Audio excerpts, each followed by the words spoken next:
नमस्कार दोस्तों, मैं हूं प्रशांत और स्वागत है आपका प्रतियोगिता दर्पण में। आज हम बात करने जा रहे हैं हंगर हॉटस्पॉट रिपोर्ट के बारे में, जो कि food and agriculture organisation publish करता है।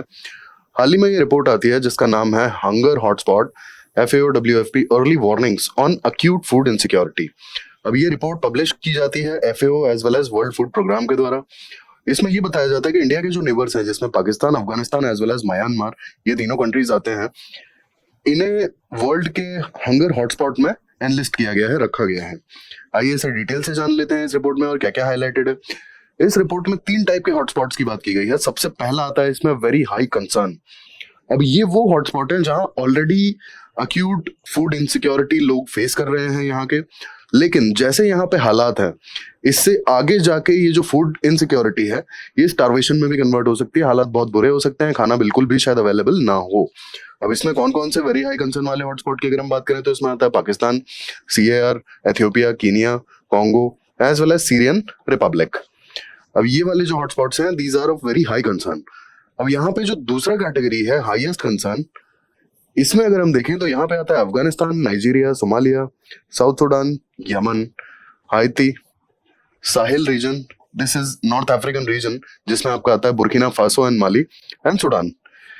ये कंट्रीज हाईएस्ट कंसर्न वाले हॉटस्पॉट्स में आते हैं।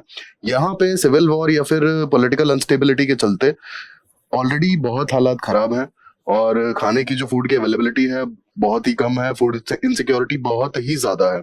अब जैसे आप ये कंट्रीज अगर देखें तो लगभग हर जगह सिविल वॉर चल रहा है। हाइती में अगर आप देखें तो लास्ट टू लास्ट ईयर यहाँ के प्रेसिडेंट का मर्डर, असैसिनेशन हो जाता है। उसके बाद से यहाँ पे होता है गैंग्स टेक ओवर कर लेते हैं।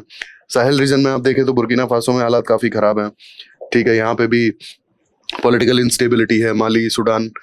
देन यहाँ पे जो रिपोर्ट है, FAO की रिपोर्ट ये चीज हाईलाइट करती है कि जितने हॉटस्पॉट हैं, these hotspots are expected to face starvation in future। अब यहाँ पे रिपोर्ट कुछ और भी चीजें हाईलाइट करती है, जैसे न्यूली इमर्जिंग कन्फ्लिक्ट्स। अब एग्जांपल यहाँ पे दिया गया है सुडान का, कि अगर सुडान में और भी ज्यादा कन्फ्लिक्ट्स बढ़ते हैं पर्टिकुलरली, तो आसपास की कंट्रीज पे बहुत ज्यादा असर पड़ेगा और ये असर होगा फूड सिक्योरिटी को लेकर के। Then extreme weather. अब रिपोर्ट में ये भी हाईलाइट किया गया है कि एक्सट्रीम वेदर जैसे cyclones, flooding, drought, climate variability, heavy rains, tropical storms और ये क्लाइमेट चेंज जो भी इश्यूज हैं, इनके वजह से काफी ज्यादा फ्यूचर में फूड इनसिक्योरिटी फेस करनी पड़ सकती है। देन इकोनॉमिक शॉक्स की बात करें तो रिपोर्ट ये हाईलाइट करती है कि जो low income as well as middle income countries हैं, यहाँ पे इकोनॉमिक शॉक्स जो कि ग्लोबल इकोनॉमिक शॉक्स हैं, इनके वजह से, जैसे एग्जांपल के लिए कि US में कभी भी रिसेशन आ सकता है। अगर आप देखें आए दिन बैंक्स वगैरह फेल कर रहे हैं वहां पे।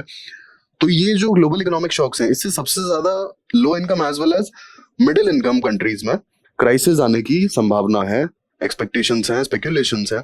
और जब लो और मिडिल इनकम कंट्रीज में अगर किसी भी तरह की क्राइसिस आती है तो ऑब्वियसली डायरेक्टली और इनडायरेक्टली फूड क्राइसिस आनी ही आनी है ऑलरेडी, क्योंकि वो लोअर और मिडिल इनकम कंट्रीज हैं। अब यहाँ पर हम ये डायग्राम देख लेते हैं मैप में कि कहाँ कहाँ पे ग्लोबल हॉटस्पॉट्स हैं। आप अगर पर्टिकुलरली देखें तो ये मेजॉरिटी जो कंट्रीज हैं ये अफ्रीकन कंट्रीज हैं। इसके बाद आपका यमन हो गया, यहाँ सीरिया, अफगानिस्तान, पाकिस्तान, म्यांमार। यहाँ है हमारा Caribbean country हाइती, Guatemala and Honduras. ये सारे वो हॉटस्पॉट्स हैं जो FAO की रिपोर्ट हाईलाइट करती है। अब आप इसमें एक खास बात देखेंगे, जो मेजर हॉटस्पॉट्स हैं वो नॉर्दर्न अफ्रीका में ही कंसंट्रेटेड है। रीजन बीइंग यहाँ पे सिविल वॉर्स के बहुत ज्यादा इश्यूज हैं। ठीक है, तो ये एक सबसे बड़ा इशू है, सिक्योरिटी अनरेस्ट है। इसके बाद टेररिस्ट ग्रुप्स हैं, जैसे बुर्किना फासो का अगर आप देखें यहाँ कहीं पर है, तो यहाँ पर अलकायदा के काफी ज्यादा टेररिस्ट जो हैं एक्टिव हैं। ये एक बहुत बड़ा रीजन है, सिक्योरिटी इश्यूज हैं। तो टेररिस्ट को लेकर भी यहाँ पर काफी इश्यूज हैं। इसके बाद आपका सिविल वॉर तो चल ही रहा है। फिर कोई भी पॉलिटिकल स्टेबिलिटी नहीं है, आए दिन गवर्नमेंट्स बदल जाती हैं या फिर कू हो जाता है, तो ये भी काफी सारे इश्यूज हैं। तो ये हमने बात की हॉटस्पॉट्स के बारे में। अब हॉटस्पॉट्स की को लेकर के जो हॉटस्पॉट्स को लेकर के रिपोर्ट की रिकमेंडेशंस हैं, उसको हम डिटेल से डिस्कस कर लेते हैं। सबसे पहला रिपोर्ट में जो रिकमेंडेशन है, it is about urgent humanitarian action. अब जहां पे हॉटस्पॉट्स जितने भी हैं वहां पे ऑब्वियसली जब रिपोर्ट हाईलाइट कर रही है कि in future they can face starvation, तो बिना किसी ह्यूमैनिटेरियन एक्शन के यहाँ पे लोगों को बचा पाना बहुत ही मुश्किल है। We have to international organisations have to work and supply proper food to these people। Because majority of the people are being displaced, ये अपना घर बार छोड़ के चले जा रहे हैं। Reason being because of the civil war as well as political unstability, या फिर टेररिज्म, या फिर क्लाइमेट माइग्रेशन भी आजकल होने लगा है due to the extreme weather events, बहुत ज्यादा फ्रीक्वेंसी हो रही है। तो अगर ऐसे लोग डिस्प्लेस होते रहेंगे और माइग्रेट करते रहेंगे तो ऑब्वियस सी बात है कि बिना ह्यूमैनिटेरियन एक्शन के उन लोगों की हेल्प नहीं की जा सकती, क्योंकि वो अपना घर बार नौकरी सब कुछ पीछे छोड़ के आते हैं, और इतनी इजीली उन्हें अगर जॉब्स और मतलब सारी चीजें अवेलेबल हो जाएंगी, ऐसा पॉसिबल हो नहीं पाता कई बार। तो यहाँ पे international organisations as well as सारी कंट्रीज को साथ में आना होगा और ह्यूमैनिटेरियन एक्शंस पे काम करना होगा, specifically for food. Then continuous monitoring. अब ये जितने भी कन्फ्लिक्ट चल रहे हैं ना, जो डिफरेंट कंट्रीज है, सामने देखा अधिकतर जगह पे सिविल वॉर और ये ऐसी कंडीशंस हैं, तो कंटिन्यूस यहाँ पर मॉनिटरिंग की जरूरत है। जहां पर भी थोड़ी बहुत भी पॉलिटिकल अनस्टेबिलिटी है, वहां पे भी मॉनिटरिंग की जरूरत है कि इन फ्यूचर अगर यहाँ पर पॉलिटिकल अनस्टेबिलिटी बढ़ जाती है तो इन दैट केस यहाँ पर भी ह्यूमैनिटेरियन एक्शंस की जरूरत पड़ेगी। इसके अलावा जो करंटली जहाँ पे कन्फ्लिक्ट्स चल रहे हैं, उन कन्फ्लिक्ट्स को भी मॉनिटर करना होगा कि कितने लोग डिस्प्लेस हो गए, कितने लोगों की नीड है, कितने लोगों को मतलब एग्जैक्टली जो स्टार्वेशन फेस कर सकते हैं इन फ्यूचर। तो ये मॉनिटरिंग हमें ऐसे डेटास प्रोवाइड करेगी और हमें लाइक फ्यूचर प्लानिंग के लिए भी अवेयर रखेगी ये मॉनिटरिंग, कि इन केस अगर कहीं पे पॉलिटिकल अनस्टेबिलिटी है, वो एक केओस का रूप ले लेती है, तो at least international organisations are well prepared. Then urgent and scaled up assistance. अब ऑब्वियस सी बात है, आप देखेंगे आए दिन कुछ कंट्रीज हैं, एग्जाम्पल के लिए कॉन्गो है, ठीक है, हाइती है, बुर्किना फासो है, यहाँ पर आए दिन कुछ ना कुछ बवाल होता रहता है, लोग बीच सड़क पर मार दिए जाते हैं, लॉ एंड ऑर्डर की सिचुएशन बहुत ही ज्यादा खराब है। तो ऐसे केसेस में क्या है ना कि बहुत अर्जेंट असिस्टेंस की जरूरत है। Reason being food as well as medicine available है ही नहीं, जहां सिक्योरिटी भी नहीं है, आप समझ सकते हैं हालात कितने खराब होंगे। Then avoid further deterioration of acute food insecurity as well as malnutrition। अब जो जहां पे हालात खराब हैं वहां पे हमें कुछ इस तरीके से काम करना होगा। इस रिपोर्ट की जो रिकमेंडेशन है कि इंटरनेशनल ऑर्गेनाइजेशंस को कुछ इस तरीके से काम करना होगा कि फर्दर किसी तरह का डिटीरियोरेशन या फिर food insecurity resulting into malnutrition, ये वहां के लाइक पब्लिक को, सिटीजन्स को फेस ना करना पड़े। और इसके लिए जो भी स्टेप्स और जो भी ह्यूमैनिटेरियन एक्शंस लेने पड़े वो इंटरनेशनल कम्युनिटी को साथ आके लेने चाहिए।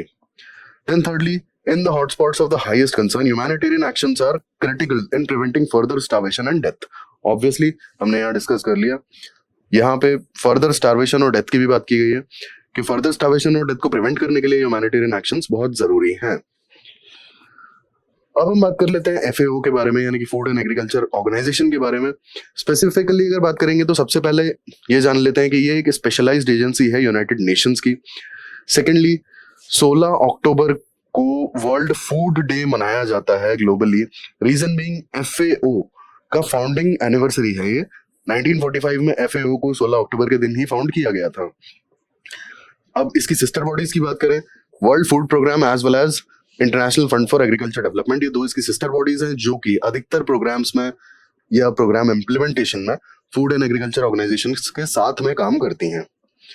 अब यहाँ पे इनिशिएटिव्स अगर हम बात करते हैं तो सबसे पहला इनिशिएटिव, सबसे important initiative, globally important agriculture heritage systems. अब ये जो एग्रीकल्चरल हेरिटेज सिस्टम्स है उन्हें प्रिवेंशन का काम करता है, ठीक है, जहाँ पे scenic beauty as well as along with agriculture, जहाँ पे जो भी ऐसी साइट्स हैं उन्हें प्रिवेंट करने के लिए। अब इंडिया में ऐसी 3 साइट्स हैं। 3 में सबसे पहले आता है आपका saffron farming of Kashmir, secondly आता है आपका below sea level farming in Kerala,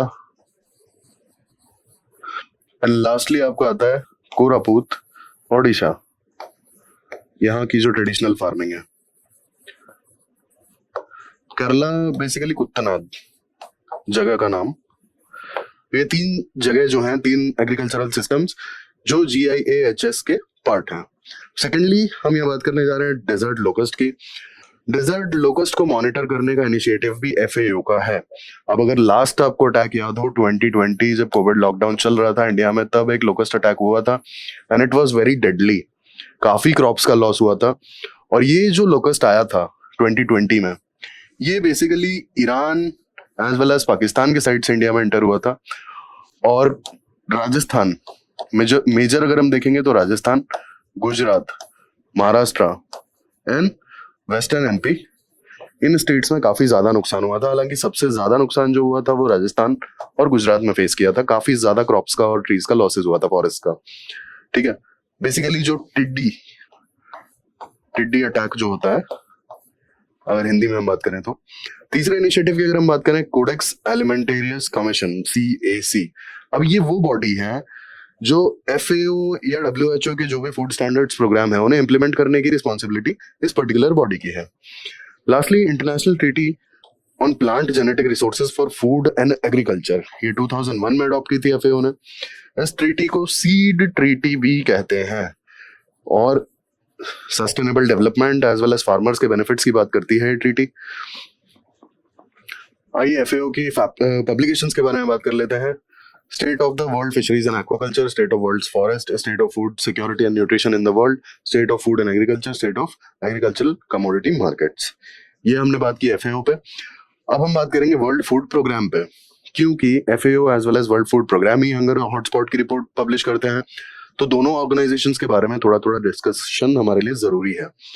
world food programme is humanitarian organization saving lives, delivering food assistance in emergencies and working for communities to improve nutrition and build resilience।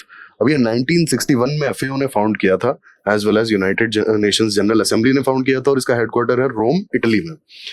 और WFP United nation sustainable development group का भी part है। World food programme की एक और बात कि international community ने वर्ल्ड फूड प्रोग्राम के साथ में 2030 तक हंगर को और खत्म करने और फूड सिक्योरिटी को अचीव करने के लिए टारगेट्स रखे हैं 2030 तक के।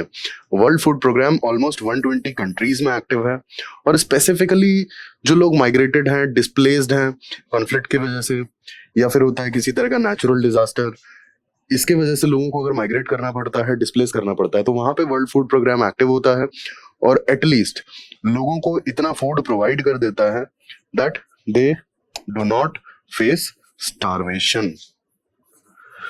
तो ये हमने डिस्कस किया वर्ल्ड फूड प्रोग्राम के बारे में, हंगर हॉटस्पॉट्स के बारे में, फूड एंड एग्रीकल्चर ऑर्गेनाइजेशन के बारे में। ऐसे ही इंफॉर्मेटिव वीडियोस के लिए हमारे साथ जुड़े रहिए। Thank you, thanks for watching.